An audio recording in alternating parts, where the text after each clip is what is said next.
بسم الله الرحمن الرحيم والصلاة والسلام على أشرف المرسلين. Salam alaikum, bonjour tout le monde. Aujourd'hui, on va voir ensemble une autre série TD, module signaux aléatoires. Normalement, c'est pour Master 1 Réseau et télécommunications, traitement avancé du signal. Donc, c'est TD, signaux aléatoires. On va commencer par la partie numéro 1 pour les variables aléatoires. L'énoncé de l'exercice numéro 1, vous avez soit x une variable aléatoire dont la densité de probabilité c'est f de x.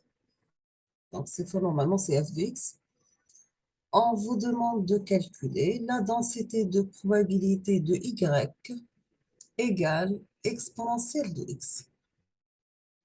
Deuxième fonction, vous devez calculer la densité de probabilité de y qui est égale la valeur absolue de x. Soit x une variable aléatoire, dans sa densité de probabilité, c'est f de x. On vous demande de calculer la densité de probabilité de y qui est égale à exponentielle x et y égale la valeur absolue de x. On passe maintenant à l'exercice numéro 2. Donc, pour x, qui est une variable aléatoire dont les valeurs sont uniformément réparties entre 0 et 1, on vous demande de calculer l'espérance de x et calculer l'espérance de x au carré. X est une variable aléatoire dont les valeurs sont uniformément réparties entre 0 et 1. Calculer l'espérance de x et l'espérance de x au carré. Deuxième partie de l'exercice numéro 2, vous avez que y, c'est une variable aléatoire indépendante de x ayant même loi de probabilité.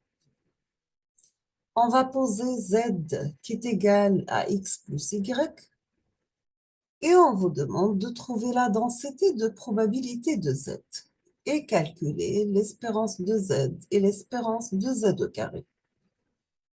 Troisième question. Donc, on vous demande de calculer le coefficient de corrélation de x et le coefficient de corrélation de z. Deuxième partie, ça concerne les process stochastiques. On va commencer par l'exercice numéro 1.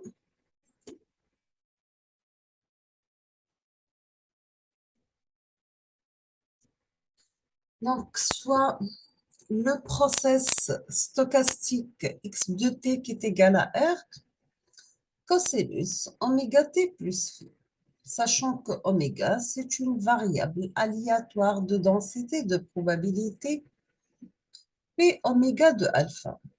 Et phi, c'est une variable aléatoire uniformément distribuée sur moins pi et plus pi, sachant que oméga et phi sont indépendantes. R, c'est une variable réelle. Première question, on vous demande de calculer la moyenne et la corrélation de x de t. Calculer la moyenne et la corrélation de x de t. L'exercice numéro 2, donc soit un process stochastique x de t qui est égal à r cosinus oméga t plus phi. Sachant que r, c'est une variable aléatoire, phi et oméga sont des variables réelles. La question, c'est tout simplement, est-ce que x de t est stationnaire au sens large? Bien sûr, pour vérifier la stationnarité, il faut respecter 3 étapes. On va passer à l'exercice numéro 3. Donc, soit le process stochastique x de t qui est égal R cosinus oméga t plus phi. Phi, c'est une variable aléatoire uniformément distribuée sur moins pi et pi. R et oméga, des variables réelles. La première question, on vous demande de montrer que x de t est stationnaire au sens large. Montrer que x de t est stationnaire au sens large. On termine avec la dernière question, bien sûr. On vous demande de montrer, pardon, que le process est à moyenne et à corrélation ergodique. Montrer que le process est à moyenne et à corrélation ergodique. Nous sommes arrivés à la fin de cette série TD.